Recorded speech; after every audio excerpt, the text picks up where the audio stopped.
I've seen a lot of bad movies in my lifetime, but last night topped everything. It was 1 hour and 9 minutes, or maybe it was 109 minutes of torture. Straight torture. Civil War is the worst movie I've ever seen in my life, and it's a dangerous movie. We'll talk about it today, Fearless at the movies.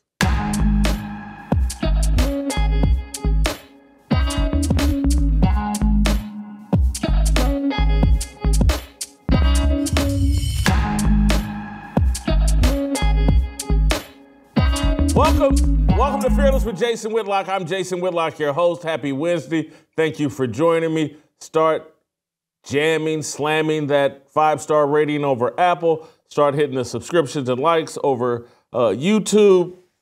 And go check out the exclusive, extra Fearless content on blazetv. We'll have something special for you today there. Go to blazetv.com/fearless. Use the promo code FEARLESS, and you can save $20 on your yearly subscription. Today, we'll discuss, have you seen this men's summit with the stripper pole and, you know, the whole controversy? I think one of the ministers, Mark Driscoll, called the minister out and called the summit out.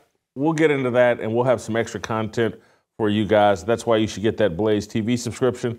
But today's episode, today's Fearless at the Movies, today's discussion about the Civil War movie, it's brought to you by our good friends at Good Ranchers. Good Ranchers is locking in your price until 2026 when you subscribe to any of their boxes of 100% American meat and seafood. Use my promo code FEARLESS at goodranchers.com and save 10%. All right, Fearless at the Movies is going to feature Shemeka Michelle, Anthony Walker, Kevin Donahue. You guys remember Kevin? He's one of our newest contributors. He was here with us last week. He'll be back in studio today with Anthony. We're going to discuss my fire starter and this movie that I sat through last night.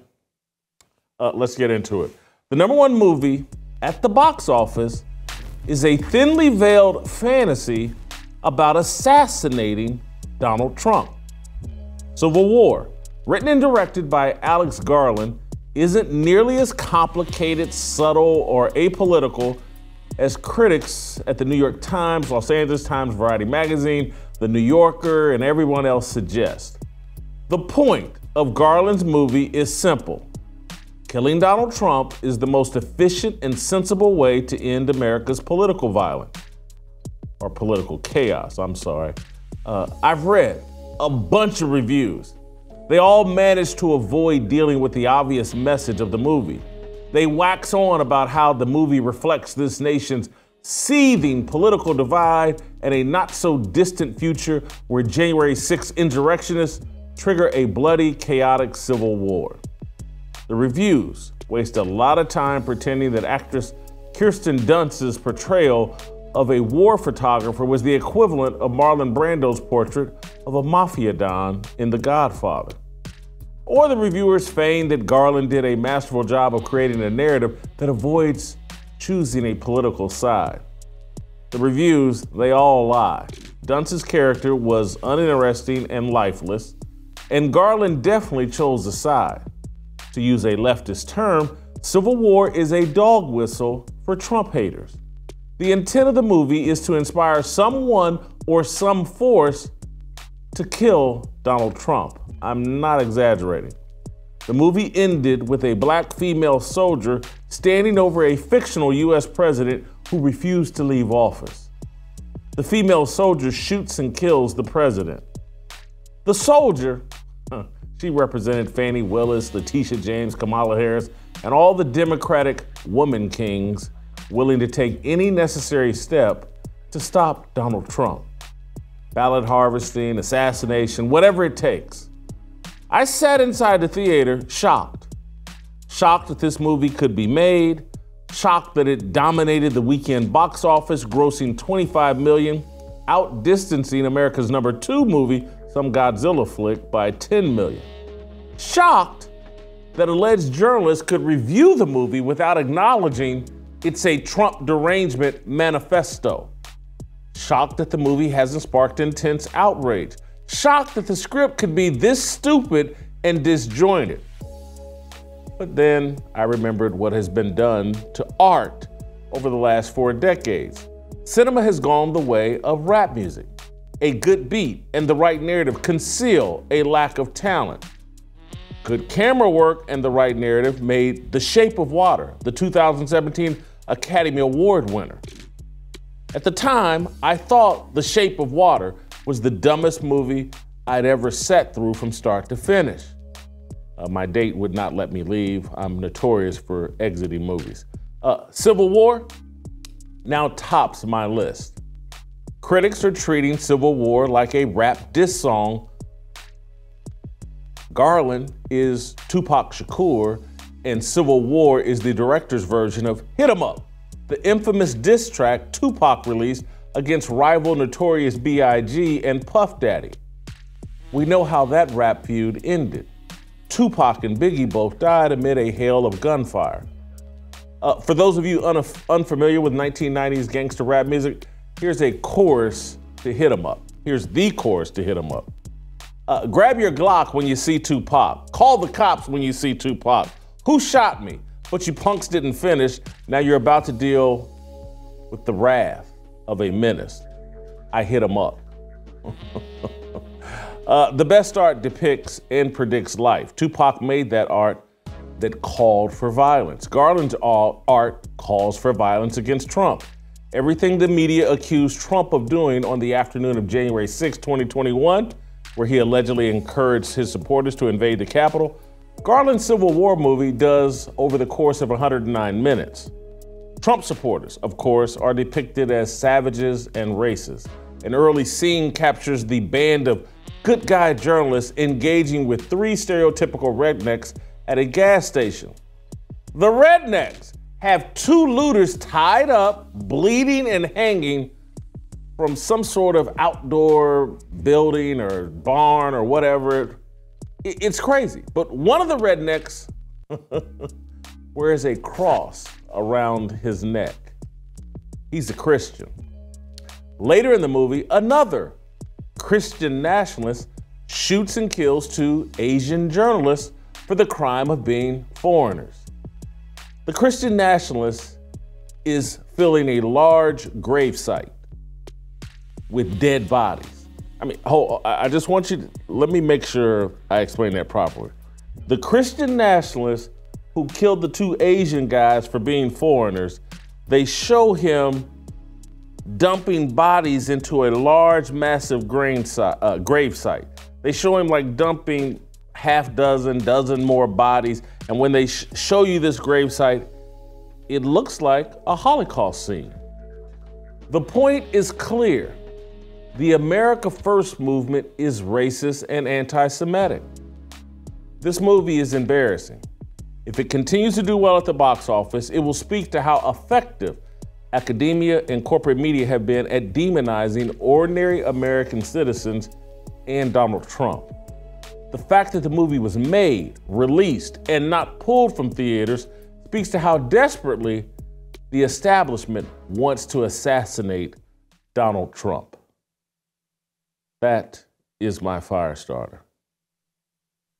They made a movie about assassinating the 45th president of the United States, and no one seems to care. And people are going to see this movie. It's #1 at the box office last weekend. I read a bunch. I had to read 5 or 6 reviews just trying to say, is anybody going to call this movie out? Is anybody going to acknowledge what is plainly obvious? This movie is intended to inspire, legitimize, encourage someone to kill Donald Trump. That's the point of the movie. Oh, things would be so much better if we just killed the president. And oh my God, it would be awesome if one of these black woman kings kills the president. I can't, it was very difficult because 10, 15 minutes in, I was like, this is awful. how am I going to get through this? I want to talk about it on the show. I asked Shemeka and Anthony and Kevin to watch this movie. I have to watch the movie so we can talk about it.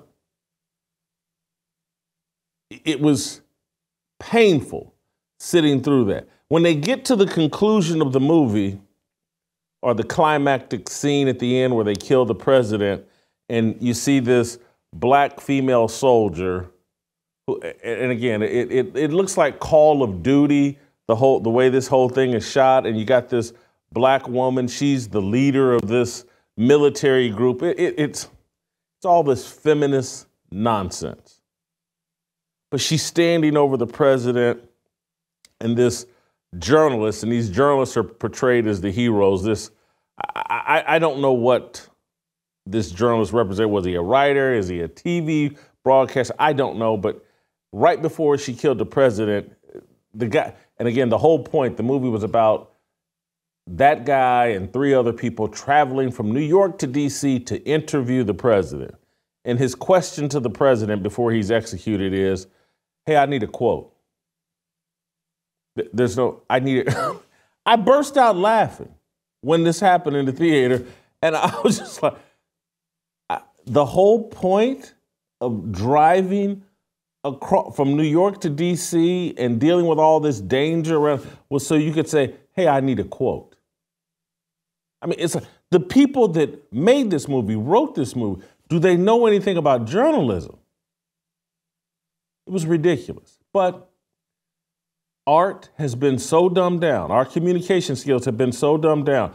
We've been fed so many narrative lies that I guess this movie is working and will continue to work. And it's speaking to people at a certain level. I'm reading people in the New York Times, the Los Angeles Times, taking this movie seriously and not offended by this movie. I left the theater depressed and baffled and just concerned. Like, this is where we've reached this point of the story where things are so bad that Hollywood can put out a movie begging someone to kill Donald Trump. No one acts surprised. No one acts offended. No one acts like it's a bridge too far. Wow. So we'll talk about this. We'll get Anthony and Shemeka and Kevin, we'll get their take. We'll talk about this movie because I think it's important. And, you know, I love talking about movies. And we'll see if they had the same reaction as me. Before we get to them, I want to thank Patriot Mobile for being a sponsor of this show. For 10 years, Patriot Mobile has been America's only Christian conservative wireless provider. And when I say only, trust me, they're the only one. Founder Glenn Story and his team have been great supporters of this show, which is why I'm proud to partner with them. Patriot Mobile offers dependable nationwide coverage, giving you the ability to access all 3 major networks, which means you get the same coverage you've been accustomed to without funding the left. When you switch to Patriot Mobile, you're sending the message that you support free speech, religious freedom, the sanctity of life, Second Amendment, and our military veterans and first responders. Their 100% U.S.-based customer service team makes switching easy. Keep your phone number, keep your phone, or upgrade. Their team will help you find the best plan for your needs. Just go to patriotmobile.com/Jason or call 972-PATRIOT. Get free activation when you use the offer code of Jason. Join me. Make the switch today. patriotmobile.com/Jason. That's patriotmobile.com/Jason or call 972-PATRIOT. I put my money where my mouth is. You guys know I've had this Patriot Mobile phone for more than a year now. It's been awesome. Join me. All right, Shemeka Michelle, Anthony Walker, Kevin Donahue. It's more discussion. Fearless at the Movies. Next.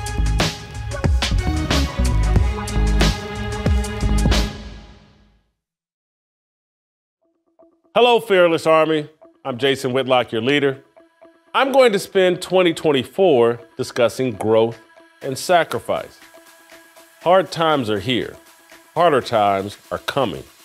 What has stopped American growth and caused a regression in fundamental freedoms and values? A lack of sacrifice. Our ancestors sacrificed for our benefit. We have not sacrificed to protect the progress they died for. No sacrifice, no freedom. What impedes man's willingness to sacrifice? His ignorance, his perversion, his pride, his ingratitude, and his cowardice, his rejection of God. The Bible is a story about the power and the necessity of sacrifice. Sacrifice is the sun, rain, and fertilizer of growth. Growth is our life purpose. Grow in the knowledge, wisdom, fear, obedience, and reverence to the Most High. Growth requires sacrifice will be our theme for Roll Call 2.0 this summer, June 1, right back here in Nashville. We're excited to welcome you. Let me spend a minute explaining what GROWTH actually stands for us in the Fearless Army. The G is for game plan. In order to properly grow, it's essential we work from the strategic game plan spelled out in the Bible. The R, responsibility. As we grow as men, we understand and accept our responsibilities to God, family, and teammates. The O, ownership. We embrace ownership of our destiny. Outsiders do not determine our fate. The W, wisdom. We honor, value, and share the wisdom imparted to us by elders, coaches, and leaders. The T, trust. We must be worthy of trust. The reliability of a man's word defines him far more than popularity and material possessions. The H, humility. The reward for humility and fear of the Lord is riches and honor and life. That's straight from Proverbs 22:4. Come join us in Nashville as we talk about growth and sacrifice and how without sacrifice there will be no growth. Roll Call 2.0 right here in Nashville, Saturday, June 1st.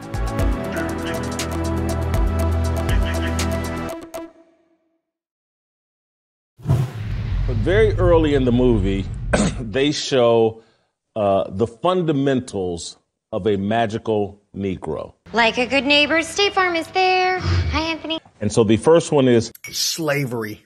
Client service first. And the client is white people. And their message is your life isn't about you. It's about white people. Black power. Then they sell acceptable to white people. And it's about being really friendly so that white people like you. Obey the law. And then the third thing is be authentically black. And it's show white people the parts of yourselves that make them feel good. I find that the African American experience for me has been, for the most part, very good. Welcome back. Fearless at the Movies. Shemeka Michelle, Anthony Walker, Kevin Donahue joining me. Shemeka, we'll go ladies first here. You've heard me rant and rave about this movie a little bit. I think it's the worst movie I've ever seen. What did you think? I don't know if I'll give it the worst movie I've ever seen, only because I've watched some Tubi movies, and those are like really, really bad.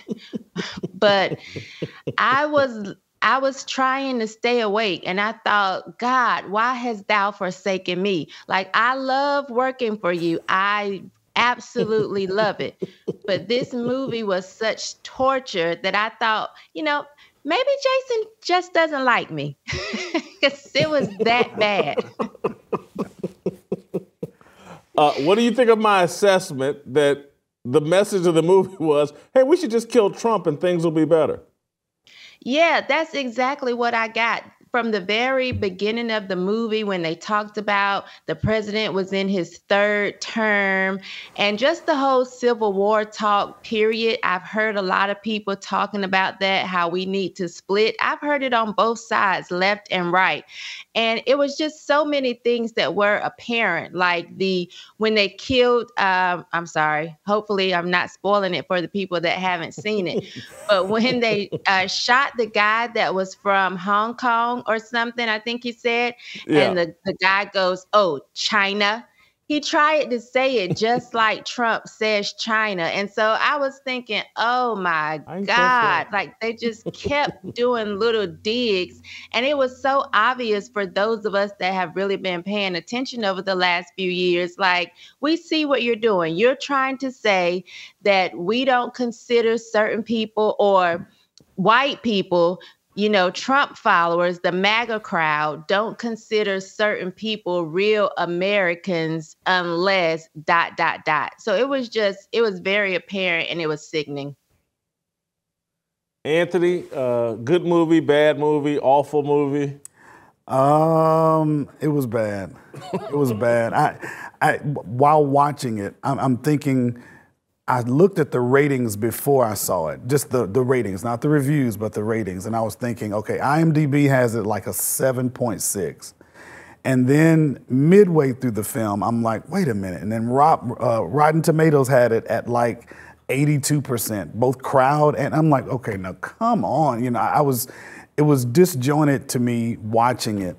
I will say, I didn't get as far as Trump, but I did get as far as the office, the presidency. Like, at this point, the presidency has become just a figurehead. I mean, in some ways you can say that now, that it's kind of a figurehead. The party movement is so huge, so powerful. So I saw that piece, but it was slow and it was disjointed.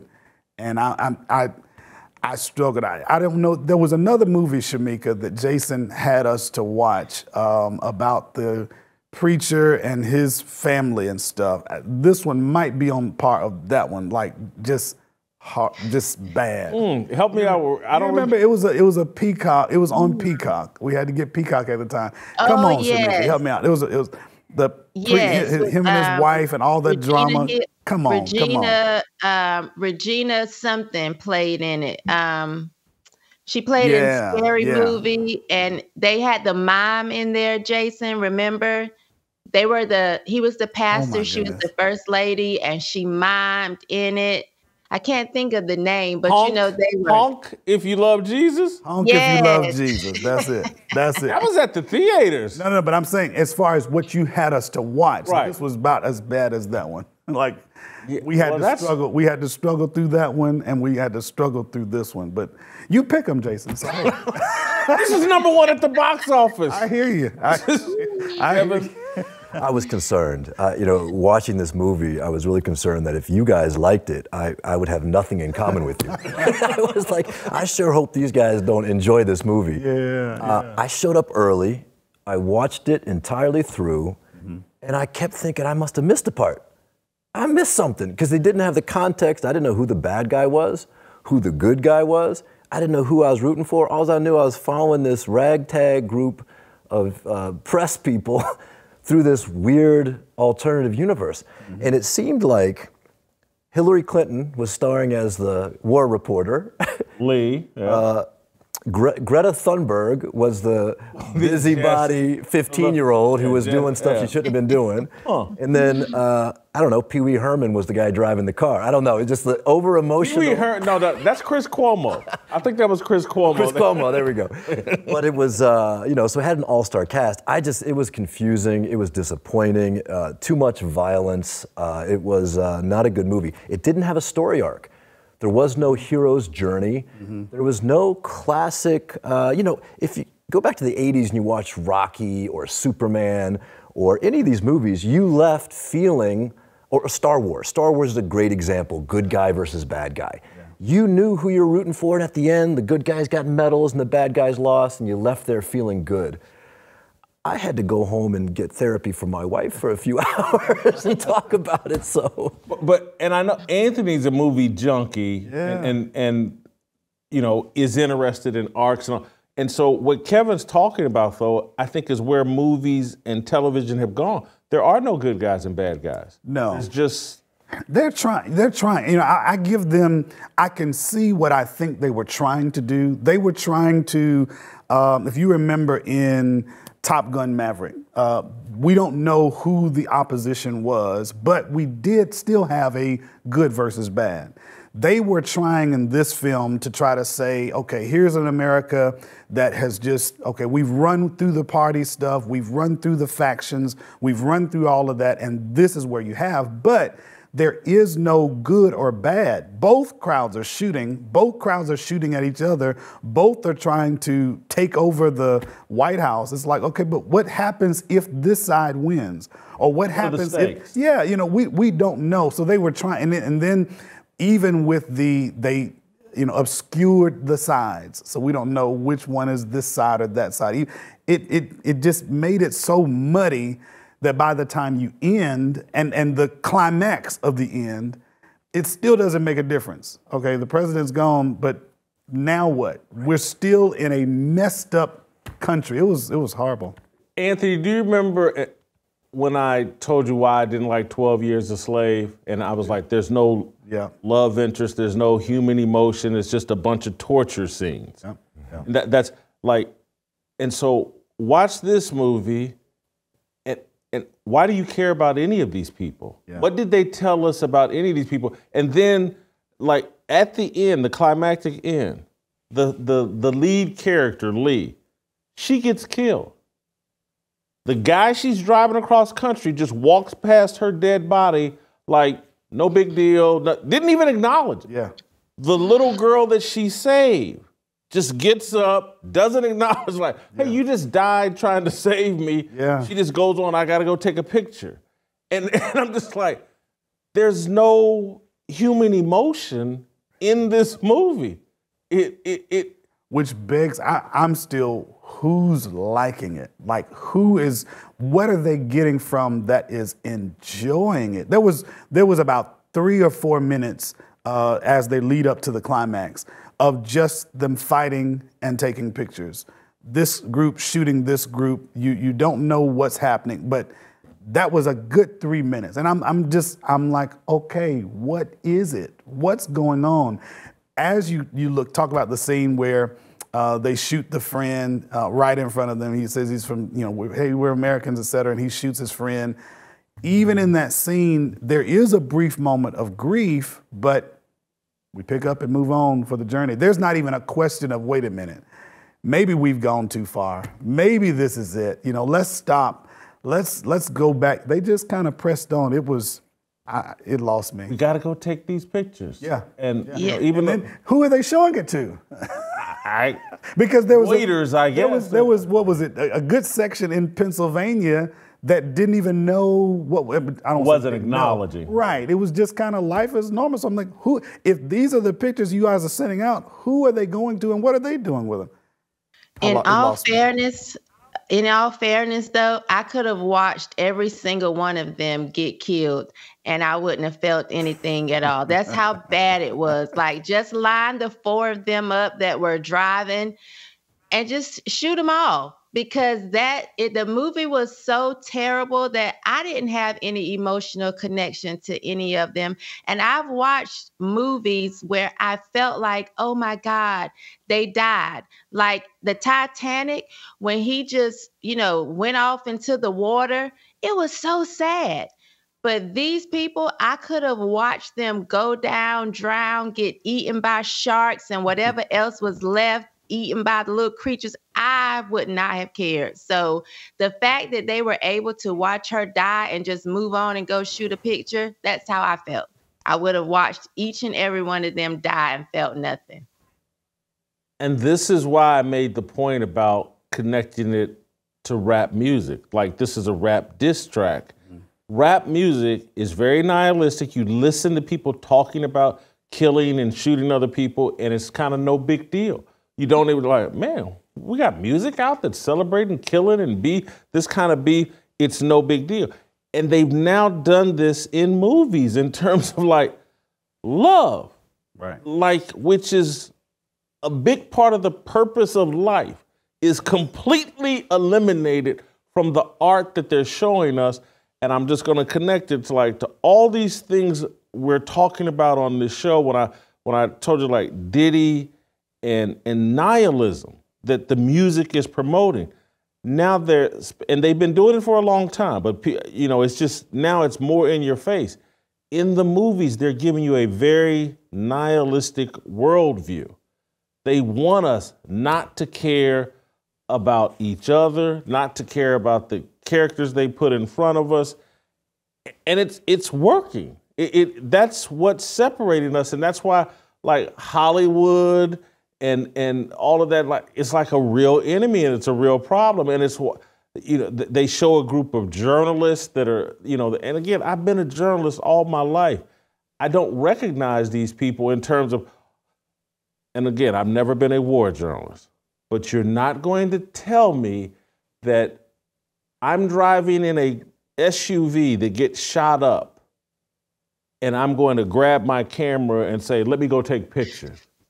Man or woman, like that, when she hops out of her car with the camera because their SUV just got shot up at that little park or whatever they're at. I mean, it's just so unrealistic, and it's so like fear would be an emotion anybody would feel, and you're certainly not going to convince me that a woman would feel no fear. Wow. Car just got shot up, no fear, just hopped, let me get my camera out. She's not trying to defend herself. I just want to document some pictures.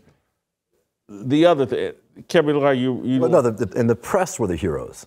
Like they were the courageous ones. They were the valiant ones. They were the ones that were going to save the world by interviewing the president. So it was just really interesting to watch Hollywood prop up Hollywood to be the heroes of the movie. And maybe that's why it's getting such good reviews, because the media likes the way it's being portrayed in the movie. They're the heroes. And the only emotion you saw was the erratic emotion of that guy that was driving the car at the end, screaming. Latino guy. Yeah, he's just screaming. It wasn't appropriate emotion.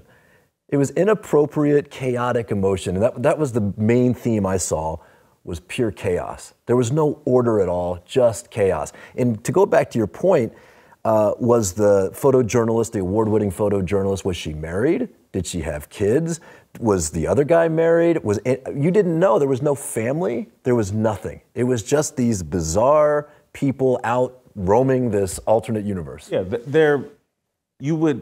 if you're in that type of danger, you're in a war zone, you're in prison or whatever, you communicate with your family, hey, I'm okay, yeah, blah, blah, blah. But again, this is right from the same vein that I'm talking about, like 12 Years a Slave. I was like, and I used Titanic as a point. I was like, man, if you really want to tell a powerful story about some historic event, you get the audience emotionally tied to the story with a love story. I go, look what they did to Titanic. If they had just told the story of Titanic without the love story, it's not nearly as popular. It doesn't have near the impact. Yes. And I was like, they just told this man in 12 Years a Slave, ripped from his wife and kid, and at the very beginning of the movie, then they never show him again. He's not longing for his wife. Anyway, I see this in movies across the board. I see this in art. I made the argument last 2 weeks ago, 3 weeks ago when I talked about Diddy. I connected it to Tucker Carlson's point that he was making about just our architecture, the buildings. Nothing is as beautiful and as powerful or as awe-inspiring in architecture now. They just putting up little walls. And it's ugly and it's dark and it's supposed to make you not care about yourself, think life has no purpose. Shemeka, I want to transition and pivot to, and I certainly want to hear Anthony's opinion on this too, but we'll start with you because you'll be likely, I'm predicting you're going to be funny about this, but I really want your take. There's one black man in the movie. He can barely walk. He's completely harmless. There's no reason for anybody to carry him into a war zone. He's 70 years old, 300 and some odd pounds. He'd be in hospice somewhere if there was an actual war going on. And there was part of me, it's like, oh my God, this is why I gotta lose some weight because I don't want to be this guy. That was first thought. And then the second part was like, why is our only role in this movie to play someone who can barely get out of bed, never gets out of the car? They're traveling across from New York to D.C. sleeping outside sometimes. And this guy never comes out of his button-down shirt and suspenders, occasionally throws on a sport coat. I just was offended by this guy's role in the movie. It's like, oh, that's the best they can. And again, I hate to think that way, but it's like, that's the best portrayal we can get of a black man in this movie. And then when we get to the end of the movie and they bring in the woman king soldier that kills the president or whatever, and she's out there leading the fight and telling people what to do, I just, for me, it was just more of that subtle messaging of like, black man, you sit in this car and mind your business. All the rest of us are going to do the heavy lifting. You have no real role here. Shemeka, am I making too much of this? No, Jason, I thought what you were going to say is that you were offended that he didn't eat, because how did he get to that size, to start with without eating? This movie was just so unrealistic. But then in some ways, I'm thinking, is it really art imitating life? Because that's kind of what we see when we see some of these fight videos. People are just pull out their phone and start to record, opposed to actually caring about the person getting slaughtered in the video. So what we are actually seeing in real life is what they're portraying in movies. And I'm guessing, I don't know if art is imitating life or life is imitating art, but the way we cast black men to the side and don't care, and we act as if they have no real role, that's exactly what this movie portrayed. And that woman at the end who was, like you said, this soldier, that's what we're doing to black women every day when we lift them up as if the whole black community would just fall apart if it weren't for black women, and the Democrats saying they're the backbone of the Democrat Party and they need to be paid more. I mean, it's just so much that we are doing to push black women and to press black men down. Movies that come out, The Woman King, any other thing, they're showing what we have in real life. The two things I took, Jason, now, you got to give them credit. You got to give them credit. The black man lasted longer than 15 minutes. Anthony, I got to be honest with you.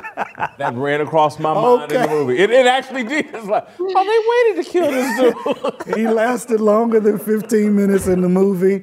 And then he was a part of their saving grace towards the end. He's the one that rescued them out of the, shootout. One of the most unrealistic scenes in the history. Hey, he drove that car and everything. I did see, in both of those, I saw some subtle messaging. I did see perhaps, in their best effort, here's a guy who represents wisdom, but again, we sit him to the side, we put him to the side. We don't hear from him. Oh, you couldn't have been on the trip? Well, no, yeah, I could have been. You could have represented wisdom. Exactly, but that's... And what are you, you're about 175 pounds? I'm just saying. You could have actually helped in some situation. You could have gotten out of the car, Anthony. But maybe, exactly. Every time they turn to him, he's like leaning over, he's trying to rock, he can't even turn around and look. Okay, all right.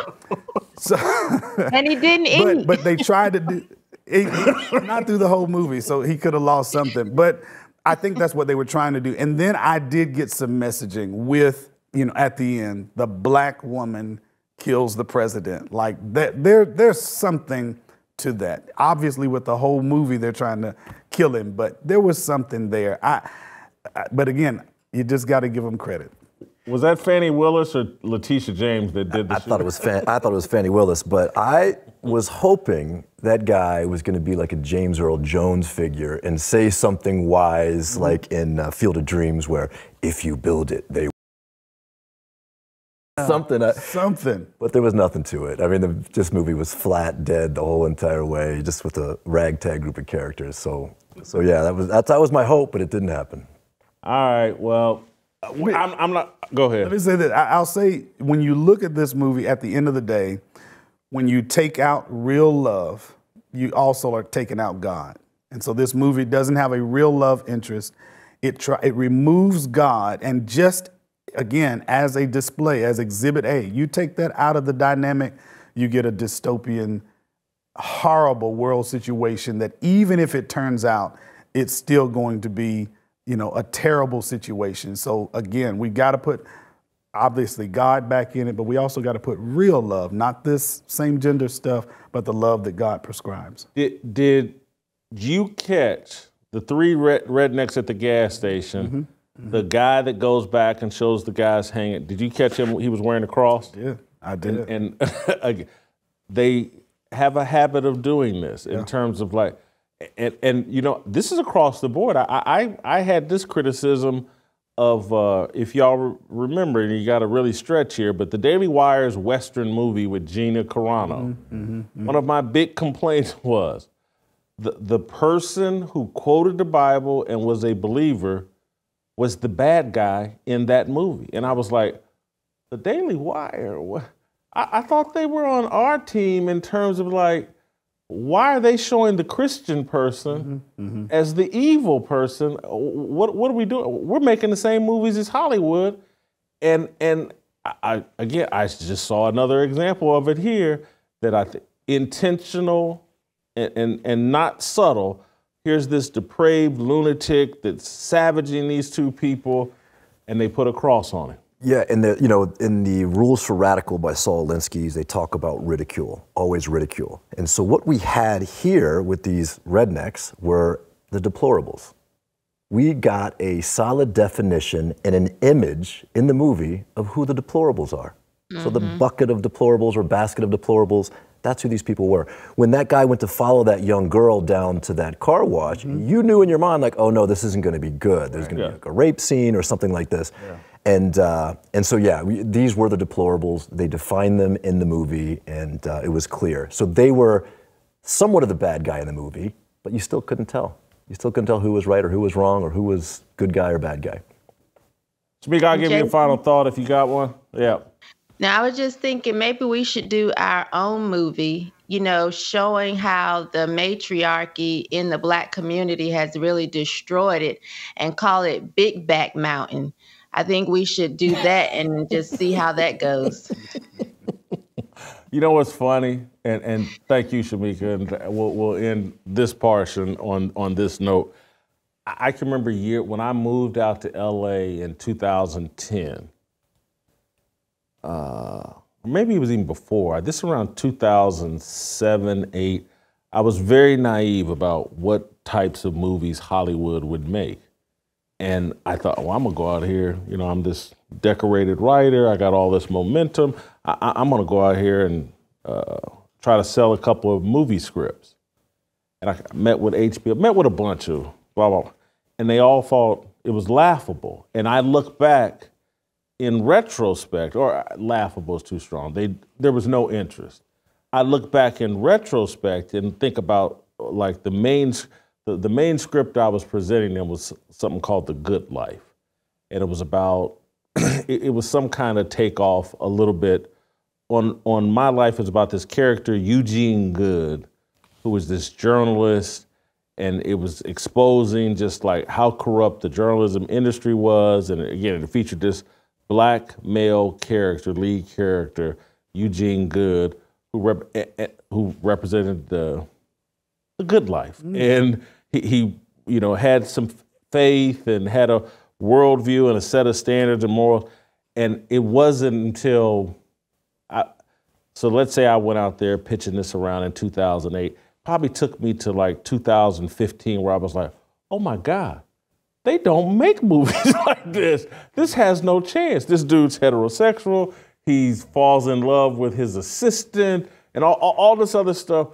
And it took me but I went out there very naively, like, oh man, I got a great story and they'll be interested in it. And then I figured out like, no, I'm promoting the wrong message. This doesn't fly out in Hollywood. When we come back, we'll do some Tennessee Harmony. But before we do that, I want to thank our great friends at Good Ranchers. Tired of your favorite cut of beef chicken costing more, weighing less each time you buy it? I've got a sizzling solution for you. Good Ranchers Price Lock Guarantee.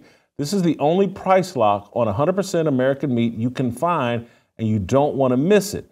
During their April Price Shield campaign, Good Ranchers is locking in your price until 2026 when you subscribe to any one of their boxes full of 100% American meat and seafood that they ship right to your door. Good Ranchers is where I get 100% American meat I can trust, that's tender and full of flavor every time. With meat prices continuing to go up and quality at the store going down, Good Ranchers Price Shield will not only save you hundreds, but also help you put 100% American beef, chicken, pork, and wild-caught seafood on your plates that you can trust. Plus, get an extra 10% off your subscription with my promo code FEARLESS at goodranchers.com today. What I really love about Good Ranchers, their commitment to transparency. They believe that you have the right to know exactly what's in your food. They're amazing supporters of this show, so support them and take the mystery out of the meat you buy. This exclusive Price Shield offer ends in the month of April. So if you want to secure your best price on meat until 2026, go to goodranchers.com. Use my promo code FEARLESS for 10% off your subscription. Free express shipping and a price lock guarantee until 2026. Goodranchers.com. American meat delivered. Come back with some Tennessee Harmony next.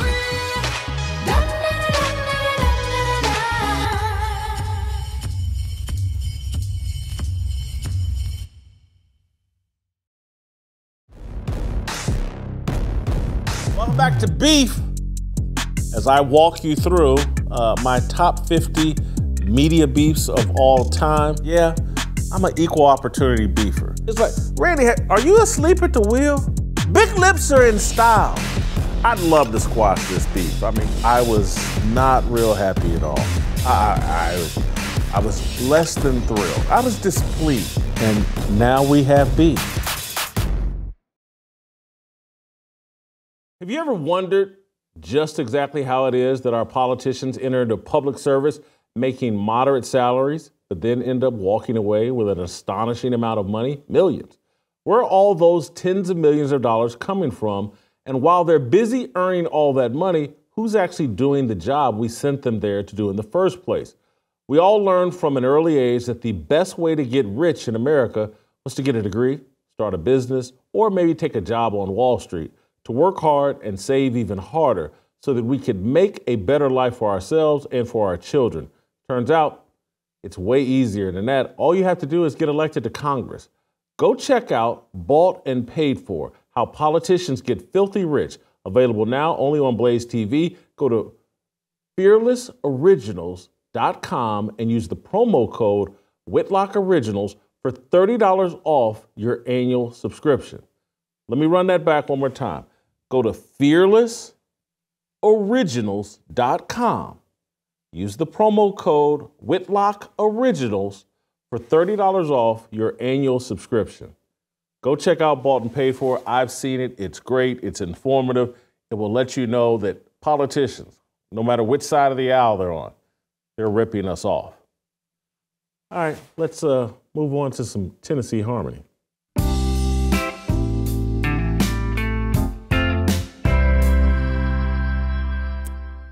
Anthony, Virgil, and Kevin Donahue still with us. Anthony, if you get us started with a prayer.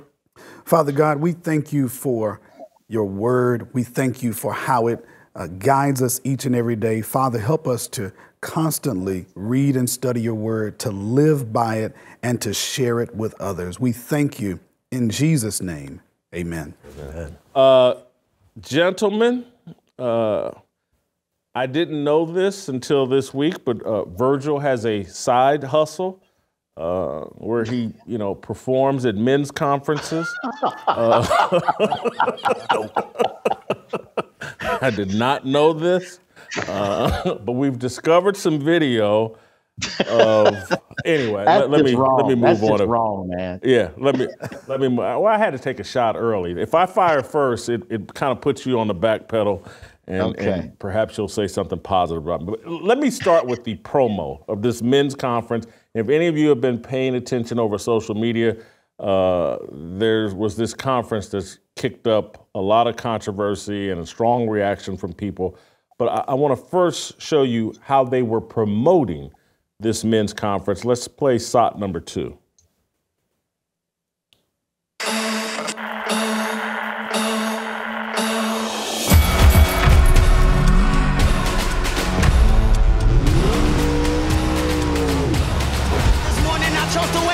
be ready to fight everything, everything. Tell them I'm ready for anything. Can God trust you to go in the battle, get wounded, and have the mentality and the mindset, I'm still gonna fight? Ready for anything.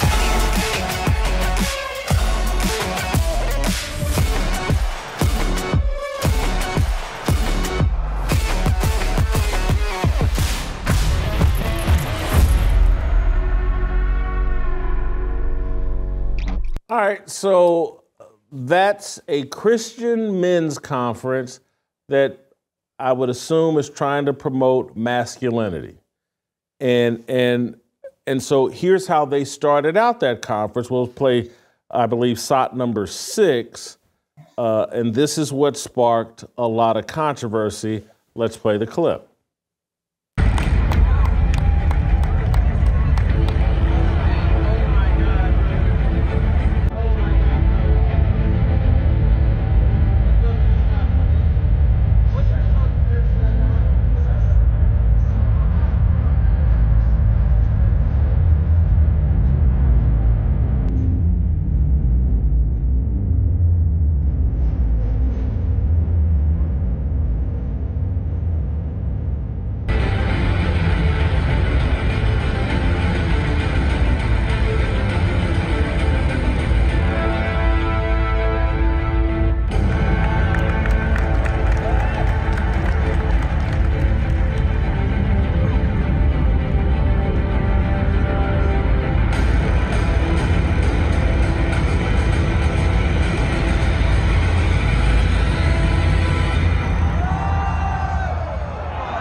So that's a little Circus Soleil, a bit for a Christian men's conference. And I think, was it at the Flamingo Hotel on the Strip in Las Vegas? I'm not sure, but Virgil will have the details. Where did they book you, Virgil? Anyway, a pastor, Mark Driscoll, who was promoted as one of the speakers, he took the stage and objected and called them out, said that there was a Jezebel spirit. We didn't play you all the clip, but the guy started out with his shirt on. He rips his shirt off. He gets on what looks like a stripper pole, or someone could mistake it for one. And it just didn't seem consistent with a Christian men's conference. And then I believe the criticism was directed at John Lindell, and he has responded to Mark Driscoll, and let's play those comments, because the Driscoll called him out on stage, and John Lindell said, "No, you're done here, get off stage," and the guy exited the stage or got off. But let's play SOT number 1. But let me do this. I've been up since 1 o'clock in the morning. The reason I'm hoarse is I have been praying for you, and my heart is very burdened for you.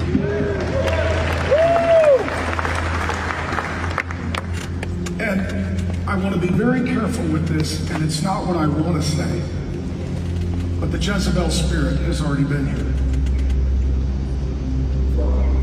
The Jezebel spirit opened our event. This is a rebuke and a correction of no one. This is an observation. Before the Word of God was open, there was a platform. It was a high place. On it was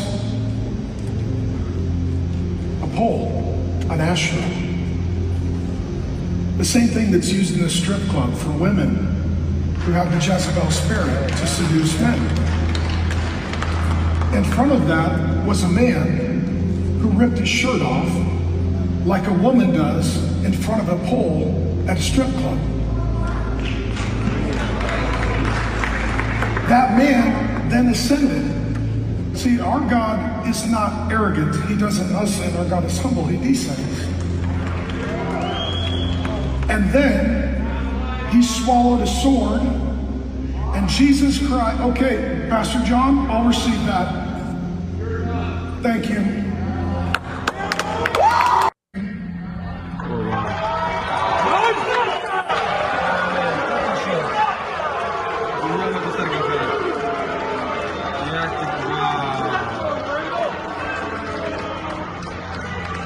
shows. He really, wow. Man. Let me just say this.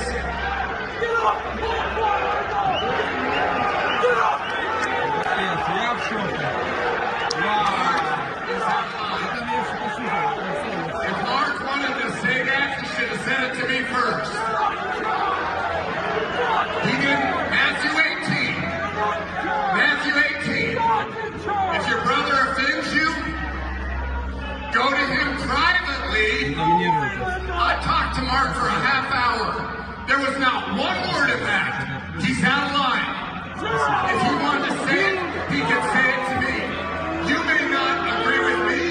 You may not agree with him. But we are brothers in Christ, and there's a right way to handle this. All right, so I set it up a little bit inappropriate. So the first thing we saw was Mark Driscoll calling out John Lindell in the conference on stage, and then we saw John Lindell come on stage and defend himself and use the book of Matthew and blah, blah. So we've got a couple of experts here. I'm pretty sure Virgil knows Mark Driscoll, if I'm reading Virgil's Twitter feed properly.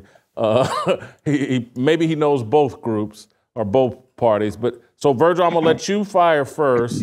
Your initial thoughts on what you got a problem with Mark Driscoll? Do you got a problem with the men's conference? Where do you come down on this? Now, this issue is multifaceted. I mean, from the get-go. One, I know Mark Driscoll. This is kind of his shtick. In 2013, John MacArthur had a conference called Strange Fire. Mark Driscoll made his way to that conference and did something very similar out in the parking lot of that conference, selling his book and trying to disrupt things at that conference. He's been a pastor, known in Reformed circles. He was a part of a movement called the Young, Restless, and Reformed for about a decade. He was known for his brash kind of talk, his straightforward talk to men, but it eventually would get him removed from the church as he kind of displayed this hyper masculinity in his approach. Pastoral leadership there, elders at his church would eventually remove him. There were issues of bullying tactics and issues related to him being threatening to people. So that was one of the reasons why he was removed from Mars Hill Church there. It was a massive church. 13,000 people at one time were there, had multi-campuses.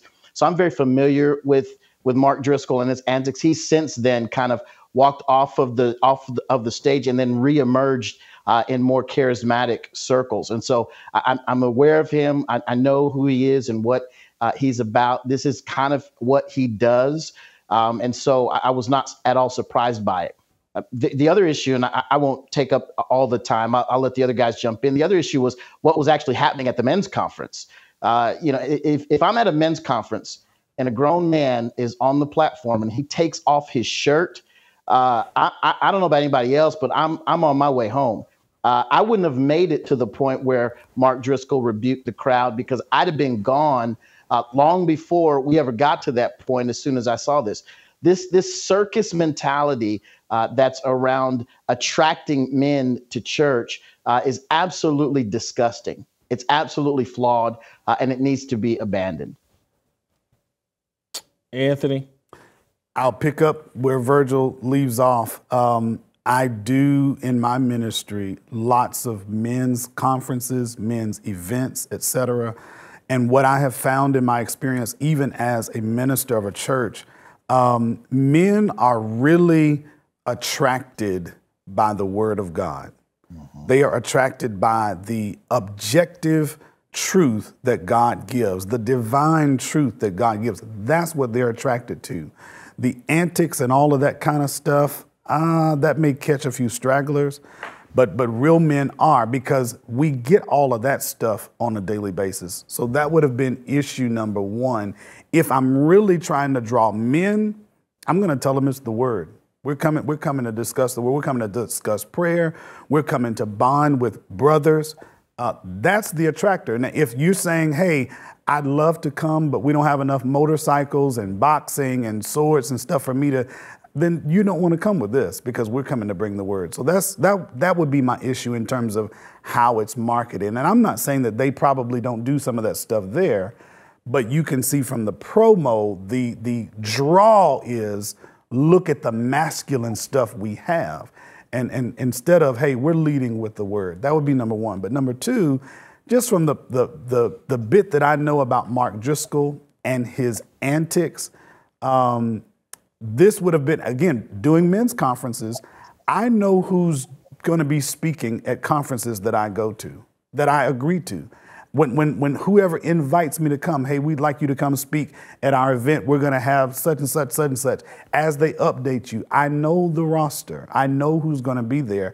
I know whether I have, some of this in mind. So if I have an issue with a, gay stripper who's going to do this pole thing or whatever, sword swallowing, I know that before. And I'm saying, hey guys, listen, I don't agree with that piece. Like, I don't want to be a part of that.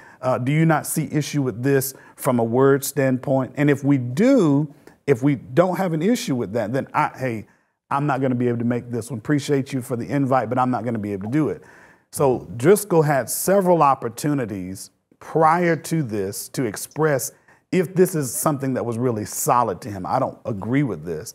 I take my issue with the conference itself that has to lean into that to draw men. But in the end, it all turns into a publicity stunt. And I'm wondering, where is God or Christ glorified in it? Yeah, I think we're looking at a perversion or a subversion of masculinity. Yes. Motorcycles aren't masculine. They're just a means of transportation. Shooting guns, boxing, fireworks. All this stuff isn't masculine. Being masculine is taking care of your family. Amen. That's masculinity. Getting a job, contributing to your culture, contributing to your church. That's pure masculinity. When I think of masculinity, I think of my grandfather, who was a World War II hero, took care of his wife, raised his kids, had his Christmas tree farm. I look at my father, who raised 4 kids. That's the model of masculinity for me. And if I'm looking at it from a spiritual perspective, I want to look at Christ. Amen. Who was Christ, and who were the apostles who risked their lives to preach about Christ? Yeah. So I think that's part of it, is this good old-fashioned or maybe new-fashioned American subversion of what masculinity isn't. And really what it is we have to look towards Christ.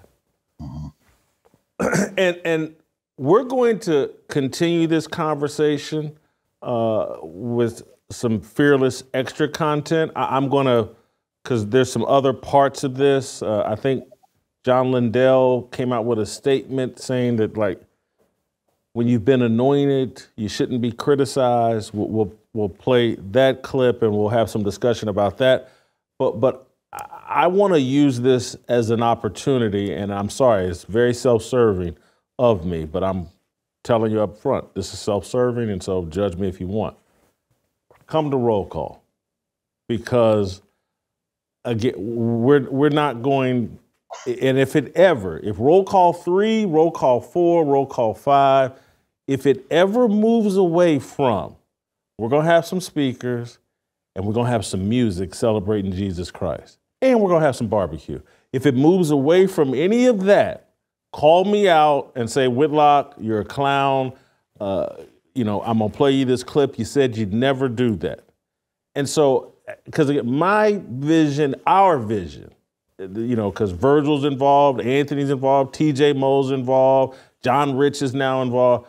Our vision for our men's summit is, let's come together and celebrate Jesus. Let's come together and hear some interesting people give pointers, give encourage, advice, wisdom on how we can serve Jesus. We can celebrate and serve, and we can eat, because I like to eat. And so food, music, and coming together to talk about Jesus is what roll call's always going to be about. And so that was, when I saw this, I was like, this is Circus Soleil. I can go to Vegas for that. That's why you hop on a flight and go to Vegas or go to Broadway or wherever they put on those type of shows. I don't understand where Circus Soleil, and I've been to many Circus Soleil shows. I never thought of it as manly. I never thought of it, and kind of inspiring to look, man, look at these guys are in that good a shape and their core is that strong or whatever. That sounds like a gym video. I'm sure Anthony could do some of that stuff. Anthony's in great shape, but so is Kevin. Virgil, not so much. Well, but anyway, I want you guys that are Blaze subscribers to stick with us because we're going to go a little bit more in depth on this. You guys can go to blazetv.com/fearless, use the promo code fearless, and you can save $20 on your yearly subscription. Now we're going to queue up some harmony. And for those of you that are Blaze subscribers, we're going to continue. We're going to go more in depth on this conversation. The rest of you, we'll see you tomorrow.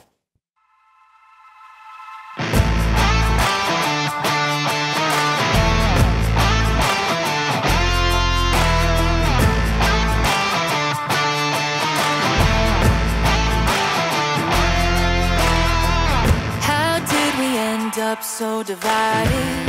Stop fighting and stand tall. We used to be a nation, one united. Now we're headed for downfall. God, let your light shine down. What we need more than anything now. Harmony. Let's make a simple vow. Let's come together now. Harmony. Put all your weapons down. Love one another now. Time for us to wake up. Choose love, my sister, my brother. See through the lies they tell us. 'Cause together we're so much stronger. God, let your light shine down. What we need more than anything now. Harmony. Let's make a simple vow. Let's come together now. Harmony. Put all your weapons down. Love one another now.